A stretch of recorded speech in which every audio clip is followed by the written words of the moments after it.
Okay, ഇപ്പോൾ സുമതി വളവ് release ചെയ്ത സമയത്ത് മൂവി ജസ്റ്റ് റിലീസ് ആയിട്ടുള്ളൂ, 1 ഡേ കഴിയുമ്പോഴേക്കും റിവ്യൂസ് വരാൻ തുടങ്ങി. അയ്യോ അത് അതിന്റെ ഒരു റിയാക്ഷൻ ഞാൻ ചേട്ടൻ്റെ സൈഡിൽ നിന്ന് കണ്ടിരുന്നു. ഇല്ല, അത് റിയാക്ഷനേക്കാൾ ഉപരി അത് എൻ്റെ സിനിമയെന്ന് മാത്രമല്ല, മൊത്തത്തിൽ സിനിമ ഇപ്പം ഫേസ് ചെയ്യുന്നൊരു വലിയ പ്രശ്നമാണിത്.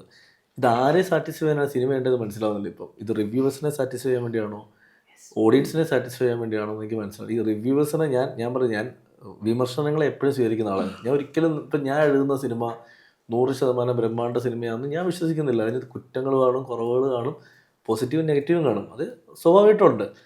ഇതിനെ ജെനുവിനായിട്ട് പറയുന്ന നെഗറ്റീവ്സിനെ നമ്മൾ സ്വീകരിക്കണം. അടുത്ത പടത്തിലേക്ക് പോകുമ്പോൾ ഈ തെറ്റ് തിരുത്തണം.